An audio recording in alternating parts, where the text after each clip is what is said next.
Bonjour et bienvenue sur Watchlist, un podcast du label Podcut. Je suis Noémie et j'anime les podcasts Storytease et Parenthèses. J'ai envie de vous parler de mon dernier coup de cœur sur Netflix, une mini-série en 4 épisodes d'1 heure. Ça s'appelle Unorthodox. J'ai d'abord été interpellée par la miniature d'Unorthodox, avec l'image de cette jeune femme qui se fait raser la tête. Elle m'a fait peur et penser à un film d'horreur. Mais en voyant la scène dans son entier, ce moment a pris un sens plus complexe entre la joie, la volonté et le deuil, et du coup je l'ai mieux compris. Donc vraiment, passez votre première impression. C'est une série qui vaut la peine qu'on s'y accroche et qu'on rentre dans son rythme et dans son histoire.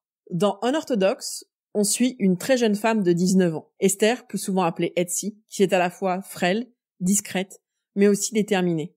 Esther vit à Williamsburg, un quartier de Brooklyn, dans une communauté très particulière de juifs hassidiques, les Satmar. La communauté des Satmar est créée en Hongrie en 1905. Ils ont une vision ultra-orthodoxe de la foi juive et une vision très patriarcale du rôle des femmes qui peut se résumer à tenir son foyer et surtout à faire des enfants pour compenser les morts de l'Holocauste.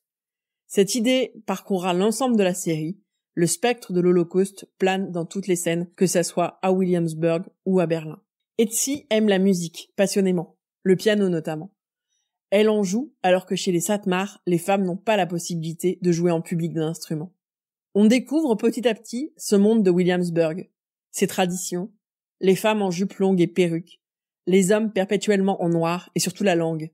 Les Satmar parlent le yiddish, c'est-à-dire une langue germanique dérivée du haut allemand, avec un apport de vocabulaire hébreu et slave. Unorthodox est la première série Netflix dans cette langue. La langue va jouer un rôle primordial dans la série, puisqu'elle montre l'évolution d'Etsy qui passe du yiddish à l'anglais et à l'allemand. Esther souhaite être intégrée dans sa communauté, réaliser ce que sa famille veut pour elle. Au sortir de l'adolescence, on lui propose de se marier, dans un mariage arrangé, à Yankee, un jeune homme de la même communauté. Ce passage du statut d'adolescente à femme mariée est un moment capital. Un épisode entier de la série, qui est à mon avis le plus fort, celui du mariage, est consacré à ce passage. On est alors plongé dans toutes les pratiques des Satmar. Et Etsy vit ce moment de façon hyper intense. Etsy semble s'abîmer dans sa foi et dans sa prière au moment de la cérémonie du mariage. Sa joie éclate lorsque Yankee brise le verre sous la houpa, ce qui signifie le moment de leur mariage. On a aussi des scènes de danse, de chant qui sont particulièrement joyeuses. Et donc on voit qu'Etsy, là, est à l'aise dans sa communauté. Et puis, elle découvre les nouvelles règles auxquelles elle doit se plier.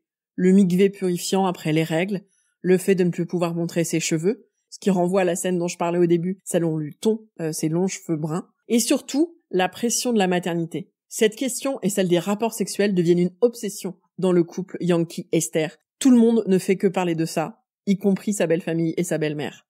Esther, face à cette pression, craque et fuit ce monde un jour, sans prévenir personne, avec quasiment aucune aide, elle part pour Berlin. On comprendra au fur et à mesure qu'elle a choisi cette ville car c'est celle de sa mère, une femme qui l'a abandonnée dans son enfance en la laissant seule avec un père alcoolique et dépassé. La communauté de Williamsburg cherche à la retrouver. Elle envoie son mari et son beau-frère Moïse pour la chercher. En parallèle, on vit l'enquête de Moïse et Yankee et la découverte de la vie contemporaine par Esther. Elle va devoir s'adapter, apprendre à commander un café, à utiliser Internet, à se faire des amis. Elle est accompagnée en cela par une bande de musiciens d'un conservatoire. Lors d'une scène magnifique, elle se défait de ses vêtements modestes et de sa perruque dans le lac de Wannsee, un haut lieu de la Seconde Guerre mondiale. On a alors l'impression qu'elle vit enfin une forme de liberté. La série se focalise sur 4 personnages. Esther, qui est interprétée par l'actrice israélienne Shira Haas, qui est incroyable dans ce rôle. Vraiment, son visage est ultra mobile, elle a un corps tellement frêle et fragile et en même temps avec tellement d'énergie. Vraiment, c'est Shira Haas et la révélation de cette série. On suit aussi sa mère Léa, dont on découvre peu à peu l'histoire tragique, et puis Yankee et Moïse. Et ce qui est terrible, c'est que chacun des personnages a ses raisons, ses motivations. La série n'est pas une critique acerbe des juifs ultra-orthodoxes. Elle présente leur foi, la tendresse et la solidarité de cette communauté sans être naïve sur son aspect enfermant et sclérosé. Le personnage de Moïse est passionnant. Lui aussi, il a quitté la communauté et il est amené, pendant ce voyage à Berlin, à faire face à ses démons, à sa violence, à ses addictions. Et pourtant, c'est le méchant de l'histoire. Mais la série, elle ne juge pas. Elle ne juge ni les anciens, ni les Satmar, ni les modernes. Elle montre crûment les deux réalités qui se côtoient. Et le fait qu'Esther, elle choisit de traverser volontairement, de vivre, finalement, ces deux identités en elle. L'orthodoxe, c'est une ode à la liberté individuelle, mais aussi à la difficulté de se déraciner pour devenir soi-même. Vraiment, c'est une série qui est sublime, qui est courte. Voilà, en 4 heures, vous avez fini. En temps de confinement, c'est super. Je vous conseille, si ça vous intéresse, de regarder aussi le making-of après, qui vous éclairera à la fois sur les traditions Satmar, mais aussi sur la création technique d'une série, et notamment sur cette question de comment on fait pour faire une série dans une langue qui est peu parlée, et donc là, dans le cas présent, en yiddish, et aussi sur l'histoire des acteurs qui, pour certains, en fait, ont vécu la même histoire que celle d'Esther. Alors, c'est tiré d'une histoire vraie, même si, a priori, toute la partie musicale à Berlin n'est pas exactement l'adaptation du roman. En résumé, une série sublime, pas du tout embêtante, sur le thème de la religion et surtout de la liberté.